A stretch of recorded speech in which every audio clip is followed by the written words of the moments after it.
Bismillahirrahmanirrahim. Assalamualaikum warahmatullahi wabarakatuh. Berjumpa lagi dengan saya Edi Hardiana pada mata kuliah pengantar Big Data. Pada kesempatan kali ini kita akan membahas konsep dasar Big Data yang mungkin sebagian dari teman-teman ada yang belum mengetahui atau belum paham Big Data itu apa sih sebenarnya, ya, barangnya itu akan seperti apa. Nah, pada hari ini kita akan membahas ada tiga pokok utama yang akan kita bahas. Pertama adalah kemunculan Big Data dan perkembangannya, gitu ya, bagaimana Big Data itu awal mulanya kok tiba-tiba ada Big Data, gitu ya, ada Big Data dan sebagainya. Nah, kemudian setelah itu kita akan membahas karakteristik dari Big Data ini, gitu ya. Big Data ini ada karakteristiknya, gitu, yang berbeda dengan data-data yang lain, gitu ya. Jadi memang dia khusus, gitu ya, spesial. Kemudian yang ketiga adalah kita akan membahas sedikit, gitu ya, Big Data Analytics dan contohnya. Pun dalam hal ini nanti kita akan praktik, gitu ya, kita akan demo Big Data Analytics seperti apa menggunakan tools-tools yang yang sering digunakan oleh para data analis. Gitu ya, tentunya gitu ya, tidak pekan depan atau pekan depannya lagi, tapi akan dilaksanakan setelah UTS. Gitu ya, oleh karena itu tetap semangat untuk menjalani mata kuliah ini. Oke, pertanyaan pertama, pernahkah Anda atau teman-teman di sini semuanya memikirkan berapa ukuran data yang dihasilkan setiap orang melalui gadget masing-masing? Gitu ya. Mungkin setiap orang ada yang memakai 3 gadget, gitu ya, entah itu smartphone, entah itu laptop, entah itu PC, entah itu tablet dan sebagainya, gitu ya. Pernah nggak tiba terbesit, gitu ya, secara spontan, ini gue gitu menghasilkan data setiap hari berapa ya kira-kira? Bukan kuota data ya, tapi menghasilkan data, gitu ya, menghasilkan data. Datanya berupa bermacam-macam, gitu ya, bisa dalam bentuk teks, bisa dalam bentuk voice, bisa dalam bentuk video, bisa dalam bentuk image, gitu ya, atau gambar. Kira-kira berapa ya? Nah, ada penelitian, gitu ya, ternyata, gitu ya, setiap orang per bulan itu menghabiskan 40 exabytes. 40 exabytes kok dikit amat ya. Jangan lihat 40-nya, gitu ya, tapi ukuran exabytes-nya, gitu ya. Nanti kita akan lihat exabytes itu berapa. Jadi kalau misalkan kita simpulkan, gitu ya, kalau misalkan di dunia ini ada 5 miliar orang, gitu ya, dan mungkin sekitar taruhlah separuhnya itu aktif untuk menghasilkan data, gitu ya, entah itu dalam bentuk gadget, gitu ya, smartphone, gitu ya, entah itu dalam bentuk laptop, entah itu mereka di internet dan sebagainya, gitu ya, berselancar di internet dan sebagainya, menyimpan data juga bisa termasuk.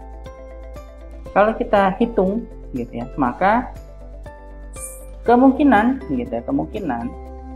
kalau misalkan ada 3 miliar orang pengguna aktif internet, pengguna yang selalu menghasilkan data dalam setiap gadgetnya, maka 40 exabytes dikali 3 miliar orang yang ada di dunia ini, dan hasilnya adalah 120 miliar exabytes. Kecil kelihatannya ya, 120 miliar. Tapi ukuran 1 exabytes itu adalah 1000 petabytes. 1000 petabytes maksudnya 1 exabytes itu adalah 1 juta gigabytes. Kalau misalkan 40 exabytes, maka 40 juta gigabytes. 40 juta gigabytes kali 3 miliar berarti berapa gigabytes ya? Kebayang, gitu ya, dari data yang sangat banyak itu per bulannya disimpan di mana, gitu ya. Fantastis kan, gitu ya, data tersebut. Lalu bagaimana kita bisa mengolah data tersebut? Datanya banyak loh. Dan jangan berpikiran bahwa data itu disimpan ya untuk sebatas data, disimpan sebagai memori gitu ya. Ternyata tidak, teman-teman. Data itu bisa digunakan, dianalisis gitu ya, untuk berbagai macam keperluan. Kalau di bidang makanan gitu ya, bisa saja ada sales gitu ya, nilai penjualan sebuah produk makanan itu akan dianalisis, kira-kira tren pada bulan ini makanan apa yang laku dijual gitu ya, yang penjualannya sangat laku. Kemudian bisa juga dalam kesehatan, misalkan obat yang kira-kira ampuh untuk menangani penyakit X itu apa kira-kira, berdasarkan penyembuhannya gitu ya, riwayat penyembuhan seperti apa pada sebuah pasien, pada seorang pasien atau beberapa pasien. Nah, kita pasti bingung gimana cara ngolahnya gitu ya, datanya sangat banyak. Kemudian data tersebut disimpan di mana gitu ya. Kemudian apakah bisa dilakukan oleh komputer atau laptop kita gitu ya, karena datanya tadi ada 120 miliar exabyte gitu ya. Artinya 120 miliar dikali 1 juta gigabyte. Jadi pangkat nolnya ada 1, 2, 3, 4, 5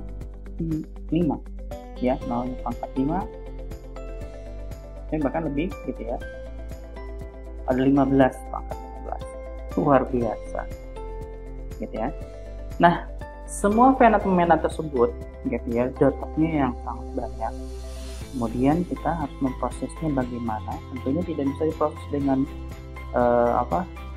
menggunakan komputer konvensional, artinya kecepatannya itu standar gitu ya, atau kapasitasnya atau kemampuannya itu standar.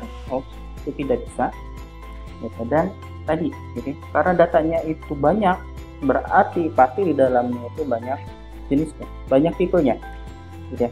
Nah, semua fenomena tersebut dikenal dengan big data gitu. Semua fenomena tersebut dikenal dengan big data. Apa itu big data? Big data merupakan konsep yang merepresentasikan data yang banyak dan berkembang secara eksponensial. Kenapa dibilang eksponensial? Karena tadi pangkat 10-nya bisa sampai 15 pada bulan ini. Bulan depan akan naik lagi gitu ya, dikali 10 pangkat 15 lagi, dan seterusnya gitu ya. Itu makna dari eksponensial. Sehingga data yang dulu gitu ya, itu masih tetap akan tersimpan gitu ya, masih akan tetap tersimpan sampai penggunanya menghapus datanya. Tapi ada beberapa kebijakan lagi gitu ya, di beberapa data center itu kebijakannya adalah data itu tidak akan dihapus. Bahkan data-data teman-teman gitu ya, ketika berselancar di Google, upload foto dan sebagainya itu di Google gitu ya, data itu sebenarnya belum atau tidak benar-benar terhapus gitu ya. Jadi hati-hati gitu ya, kalau teman-teman nanti di sini mengupload sesuatu gitu ya, membuat sesuatu kemudian diunggah di online gitu ya, itu hati-hati. Datanya bisa di-trace, bisa dilacak, dan itu masih ada walaupun kita hapus gitu ya, walaupun kita hapus. Nah, kembali lagi bahwa big data itu berarti gitu ya, berarti datanya itu sangat besar, berkembangannya itu secara eksponensial. Artinya aliran data setiap detik akan terus berkembang tanpa ada kontrol, tidak terkontrol gitu ya. Karena apa? Karena setiap orang pasti akan menghasilkan data, dan itu tidak ada restriction gitu ya. Tidak ada restrictionnya, kecuali kalau misalkan kuota internetnya habis, itu beda lagi ya. Nah, konsep big data ini muncul gitu ya, dimulai pada tahun 1663 gitu ya. Ada yang mulainya pada era sebelumnya gitu ya, tapi kebanyakan para ilmuwan itu bersepakat bahwa dimulai 1693 ketika John Brown gitu ya, seorang ahli epidemiologi atau epidemiologis gitu ya, dan juga ahli demografi, ini menggunakan statistik untuk memetakan berkaitan dengan wabah bubonik, gitu ya, wabah bubonik di Eropa. Jadi si Ground ini, gitu ya, Bapak Ground, gitu ya, Pak Ground ini memetakan, gitu ya, siapa yang terkena, berapa kasusnya setiap hari yang meninggal, yang terkena, gitu ya, kemudian gejala, tanda dan gejalanya bagaimana, gitu ya, manifestasinya seperti apa yang muncul, gitu ya. Itu dicatat dengan rapi, gitu ya, di dalam kertas tentunya, gitu ya, bukan dalam bentuk komputer karena komputer belum ada pada saat itu, gitu ya. Jadi ditulis di kertas, dicatat, gitu ya, dengan baik, dan itu berkasnya numpuk, gitu ya. Muncul dari situ ada muncul terminologi, istilah yang namanya, datanya sangat besar, datanya sangat banyak, gitu ya, dan saya kesulitan untuk menganalisis ini. Kemudian, gitu ya, setelah itu data berkembang pesat pada awal 1880-an, gitu ya. Tepatnya ketika Biro Sensus Amerika Serikat kewalahan mengolah data kependudukan, dan diperkirakan katanya, gitu ya, data yang dikumpulkan oleh Biro Sensus tersebut kalau mau dianalisis membutuhkan waktu sekitar 8 tahun. Bayangkan, gitu ya, ketika tahun 1880-an semua data berkaitan dengan penduduknya yang ada di Amerika Serikat, yang mungkin waktu itu jumlah penduduknya nggak terlalu banyak, gitu ya, dan teknologi juga belum terlalu signifikan berkembang, gitu ya, dan itu masih dalam bentuk kertas juga pada saat itu, gitu ya, masih dalam bentuk kertas juga. Nah, mereka akan kewalahan mengolah data, mulai dari stasiun kematian, gitu ya, kelahiran, penyakit, dan sebagainya. Nah, sampai kemudian, gitu ya, teknik terminologi big data ini juga dipakai pada saat era Perang Dingin, ya, Perang Dingin dan Perang Dunia Kedua, gitu ya, mulai di mana di situ mulai dikembangkan salah satu mesin untuk istilahnya untuk pencatatan, gitu ya, mesin untuk pencatatan, mesin untuk ibaratnya ya statistik sederhana, Nah, sampai akhirnya pada tahun 1960-an, gitu ya, data center pertama dibangun di Amerika Serikat. Gitu ya, data center ini berfungsi untuk menyimpan data secara digital dalam jumlah besar, gitu ya. Dulu data centernya mungkin kayak satu kelas ruangan lah, gitu ya, atau satu bangunan, gitu, yang dimana di situ disimpan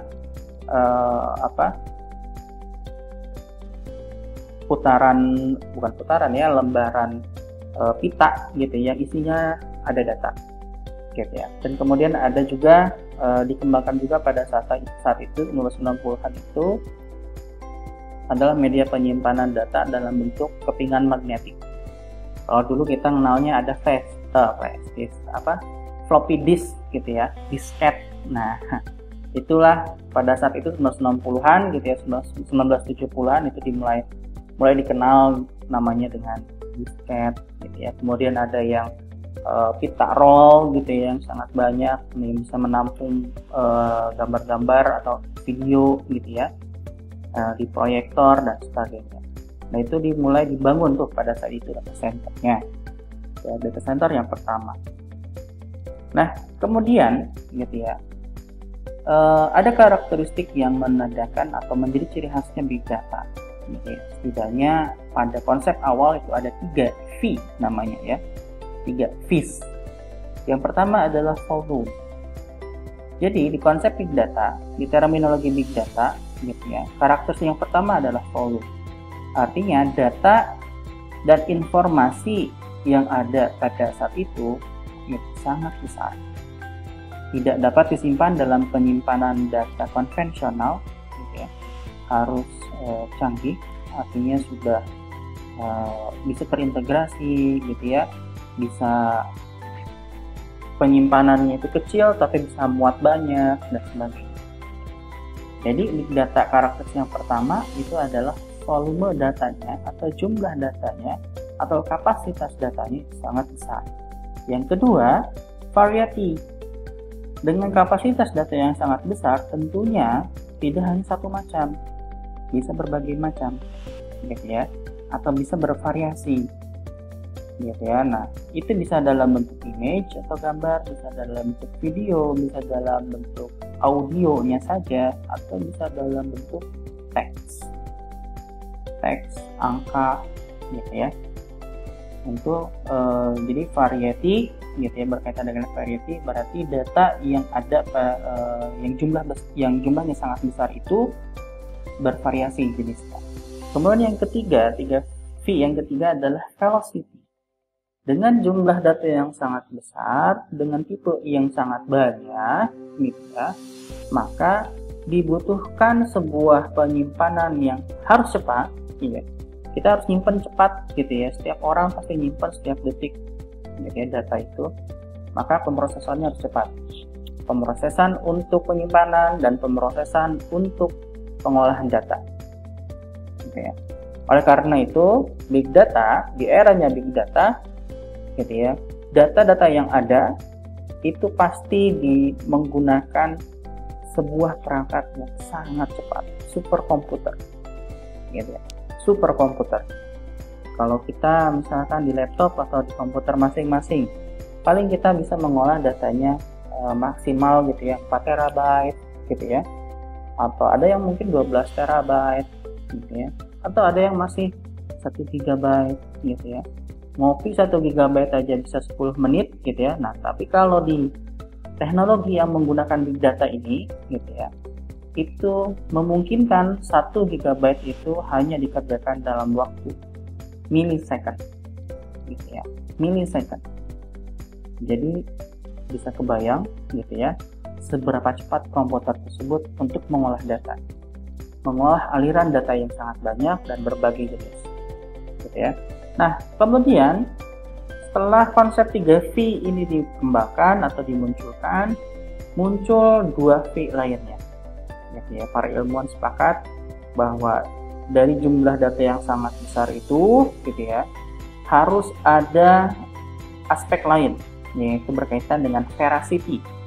Artinya, data itu harus akurat, data itu harus bisa dipercaya, data itu harus bisa lengkap, sehingga data tersebut bisa dianalisis untuk dihasilkan sebuah insight atau informasi. Gitu ya. Kalau misalkan data itu hanya sebatas numerik, sebatas teks tanpa ada pengolahan, gitu, data itu akan tidak akan berguna. Oleh karena itu harus ada yang namanya value, artinya nilai yang didapatkan dari data tersebut, informasinya apa, gitu ya. Jadi ada data yang sangat besar, gitu ya, berbagai macam jenisnya di situ. Kemudian datanya juga, aliran datanya sangat cepat, gitu ya, dan data itu harus diverifikasi apakah data itu benar, data itu bisa dipercaya, data itu lengkap, dan kita tidak bisa memakai data yang fake, gitu ya, atau data yang palsu atau dibuat-buat. Itu harus datanya harus sifatnya adalah data asli yang memang dikumpulkan oleh manusia, ya. Nah, dari semua data tersebut yang telah dikumpulkan, yang sudah yang lengkap, maka harus punya value. Value di sini adalah insight, gitu ya, informasi apa yang harus didapatkan dari data tersebut. Nah, metode pengambilan informasi ini berbagai macam, gitu ya, menggunakan statistik, gitu ya, bisa dalam statistik deskriptif, bisa analitis, gitu ya. Kemudian ada yang namanya analisis preskriptif, gitu ya. Artinya kita bisa memproyeksikan, gitu ya, memproyeksikan ke depan akan seperti apa, gitu ya. Nah, itu nanti di big data analytics, gitu ya. Dan masuk ke cabang selanjutnya adalah data science. Nah, singkatnya, gitu ya, big data itu merupakan fenomena di mana dunia dibanjiri oleh data yang dihasilkan oleh aktivitas manusia dari berbagai sektor, tidak terkecuali kesehatan.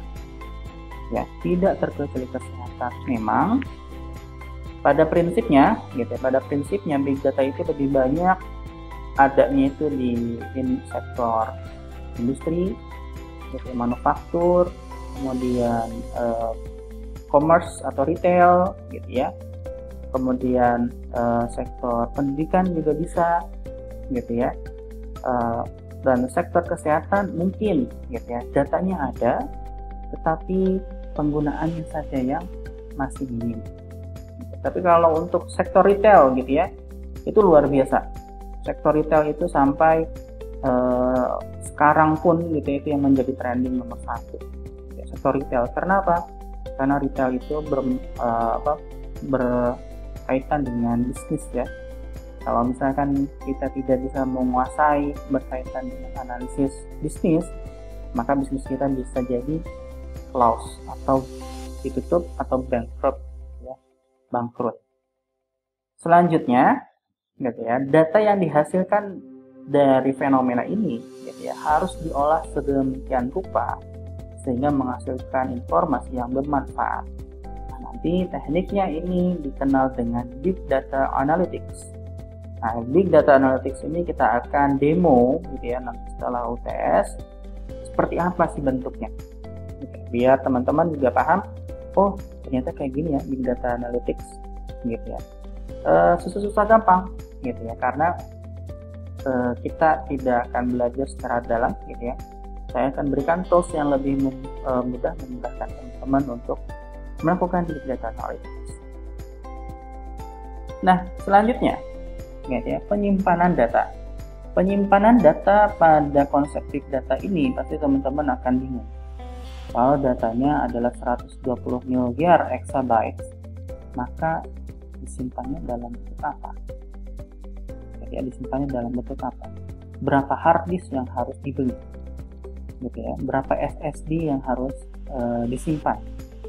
Atau berapa flash disk gitu ya? Atau berapa kepingan DVD yang harus di burning gitu ya. Nah, konsepnya gitu ya, kalau di informasi teknologi gitu ya, data itu disimpan, kalau data itu dalam bentuk besar, dalam server ya, dalam bentuk server di berbagai data center. Jadi disimpan dalam sebuah server gitu, bukan sebuah ya, tapi berbagai server gitu. Jadi servernya itu bisa saja gitu, servernya itu terdiri dari 1000 penyimpanan unit ya, 1000 unit penyimpanan data. Dari 1000 unit penyimpanan data itu nanti akan dibagi lagi. 1000 itu akan terdiri dari 100 keping penyimpanan data gitu ya. Dan masing-masing 100 ini memiliki kapasitas maksimal gitu ya. Kapasitas maksimal masing-masing. Ada yang mungkin sampai 100 terabyte, ada sampai 1000 terabyte gitu ya. Nah, dan semacamnya. Dan bayangkan kalau misalkan ternyata yang tadi 120 miliar exabyte disimpan dalam server gitu ya. Dan itu ternyata tersebar di berbagai negara, di berbagai data center. Nah, kebetulan Indonesia juga ada data center gitu ya. Ada yang di Jakarta, ada yang di Cibinong gitu ya. Di Jakarta itu kalau teman-teman pernah mendengar berita gitu ya, yang terakhir itu di kawasan Mampang ya, kawasan di Mampang itu data center IX gitu ya, kebakaran, menewaskan 3 orang anak SMK jurusan IT. Nah, itu adalah data center gitu ya, data center yang ada di Indonesia. Dan katanya, kabarnya gitu ya, Indonesia akan mengembangkan data center ini gitu ya, dan mudah-mudahan menjadi nomor 1 di Asia gitu ya, karena teknologi yang diadopsinya itu teknologi yang terbaru, penyimpanannya juga banyak gitu ya, dan tentunya security-nya itu bukan security pas satpam ya, tapi keamanan gitu ya, keamanan dari penyimpanan data, keamanan dari proteksi kebakaran dan sebagainya itu tinggi ya. Mudah-mudahan saja gitu ya, sehingga langganan internet bisa murah gitu. Nah, data disimpan di server di berbagai data center di berbagai dunia, dan data tersebut karena jumlahnya sangat besar gak mungkin dikerjakan atau ditarik oleh satu laptop atau satu komputer gitu ya. Nah, Pengolahannya itu menggunakan HPC, namanya High Performing Computer. Ya, HPC ini gitu ya, seperti lemari baju gitu ya, terdiri dari bisa sampai 20 prosesor atau bisa lebih gitu ya, bisa terdiri dari 100 prosesor. Bayangkan gitu ya, satu prosesor laptop kita aja satu prosesor gitu ya, satu prosesor generasi terbaru itu cepat gitu ya. Kalau laptop yang terbaru yang harganya bisa puluhan juta, bayangkan kalau ini ada 100 prosesor, secepat apa gitu ya pemrosesannya. Dan itu baru satu lemari gitu ya. Dan biasanya HPC itu terdiri dari bisa 5 lemari gitu ya, bisa 3 lemari gitu ya. Jadi lumayan cepat. Jadi makanya saya bilang di awal, saya singgung bahwa mungkin saja mengolah data yang tadi 1 GB itu dalam kecepatan 1 milisecond. Menyimpan, menulis gitu ya, membackup dan sebagainya, itu cepat gitu ya. Mungkin kalau ibaratnya kalau kita ke Bandung sekarang naik motor atau naik mobil membutuhkan waktu sekitar 4 jam, 5 jam gitu ya. Nah, kalau di atau 3 jam gitu ya. Nah, kalau di HPC gitu ya, mungkin antara Jakarta Bandung itu membutuhkan waktu sekitar 5 menit gitu ya. Kecepatan luar biasa gitu. Nah, kemudian kita akan kita akan membahas terkaitan dengan Big Data Analytics gitu ya. Karena tadi gitu ya, karena datanya banyak gitu ya, maka dibutuhkan sebuah upaya gimana caranya untuk memproses data ini gitu ya. Nah, muncullah cabang ilmu selanjutnya yaitu Big Data Analytics. Nah, Big Data Analytics ini merupakan cabang ilmu statistik yang bertujuan untuk menggali informasi yang berguna menganalisis berbagai jenis kumpulan data yang berukuran besar. Ya. Nah, jadi di Big Data Analytics itu ada metode gitu. Jadi nanti si data ini kan dia sifatnya ada data yang terstruktur dan ada yang tidak terstruktur, ada data yang semi terstruktur gitu ya. Nah, kalau data terstruktur itu gampang ditariknya gitu ya, artinya teks semua gitu ya. Nah, kalau data tidak terstruktur itu kayak data dari medical record, ada data dalam bentuk numerik, ada data dalam bentuk teks gitu ya, ada dalam bentuk image, ada dalam bentuk video, bermacam-macam. Itu datanya tidak terstruktur gitu ya. Kalau semi struktur ya setidaknya lebih baik daripada data yang tidak terstruktur gitu. Nah, di Big Data Analytics itu bisa mengolah data dari data yang tidak terstruktur, kemudian terstruktur, dan semi terstruktur. Nah, Big Data Analytics ini juga memiliki tools tersendiri, artinya berbeda dengan analisis yang seperti menggunakan SPSS gitu ya, atau menggunakan Excel gitu ya. Nah, Big Data Analytics tidak menggunakan itu, teman-teman. Tidak seindah itu, Bambang. Gitu. Jadi di Big Data Analytics itu tools yang sering dipakai adalah Hadoop. Gitu ya, ada Hadoop. Jadi dia adalah aplikasi gitu ya, aplikasi yang bisa mengolah, menyimpan data dalam jumlah besar. Tentunya harus ada fasilitasnya ya, harus ada fasilitasnya. Kemudian MongoDB gitu ya, MongoDB ini adalah aplikasi database gitu ya, dan jenisnya MongoDB. Kemudian ada Cassandra, ada Spark. Nah, aplikasi-aplikasi tersebut itu sebenarnya untuk menyimpan data gitu, baik datanya terstruktur maupun tidak terstruktur. Ya, nah, untuk mengolah data tersebut tadi ada Hadoop, gitu ya. Kemudian bisa menggunakan Spark, bisa menggunakan Tableau untuk visualisasi, bisa menggunakan Google Data Studio, gitu ya. Nah, di Google Data Studio ini nanti kita akan belajar Google Data Studio gitu ya. Kita akan belajar Google Data Studio menggunakan data yang ada, dan mudah-mudahan itu bisa memberikan ilmu yang bermanfaat bagi teman-teman, gitu ya, di dalam melakukan sebuah pengolahan data. Tidak perlu lagi SPSS, tidak perlu lagi Stata, kita menggunakan Google Data Studio ya. Tidak perlu menggunakan Excel lagi, tapi kita menggunakan Google Data Studio. Contohnya ya, salah satu contohnya. Nah, pemrosesan Big Data Analytics di dalam Big Data Analytics juga bisa menggunakan aplikasi lain seperti Python, gitu ya, R Studio dan sebagainya. Tapi ada keterbatasan, gitu ya, R Studio, Python dan sebagainya, karena mau tidak mau data itu aplikasi-aplikasi tersebut biasanya boros RAM, ya, boros memori, gitu ya, random access memory. Gitu ya. Kalau misalkan teman-teman RAM-nya, jadi biasanya laptopnya itu ada 4 GB, ada sampai 8 GB, gitu ya. Nah, kalau untuk menganalisis big data atau data yang sangat besar tidak cukup dengan 8 GB, gitu ya. Nah, pernah ada satu contoh kasus, misalkan teman saya itu menganalisis data dari X-ray, gitu ya, kemudian dari MRI, CT scan lah, seperti itu, untuk menganalisis pattern, gitu ya, pattern pola dari sebuah penyakit tertentu, gitu ya. Nah, dan biasanya laptopnya itu tidak kuat kalau misalkan cuma 16 GB memorinya, RAM-nya, gitu ya. Dia membutuhkan setidaknya 32 GB atau sampai 64 GB memorinya.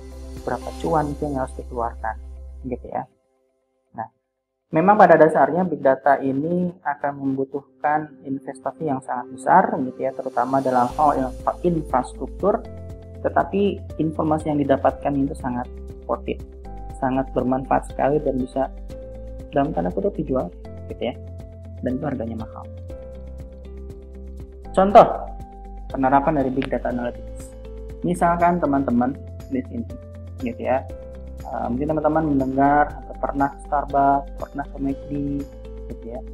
Biasanya di Starbucks itu dan di McD itu akan selalu membuat inovasi-inovasi baru, gitu ya, berkaitan dengan produk.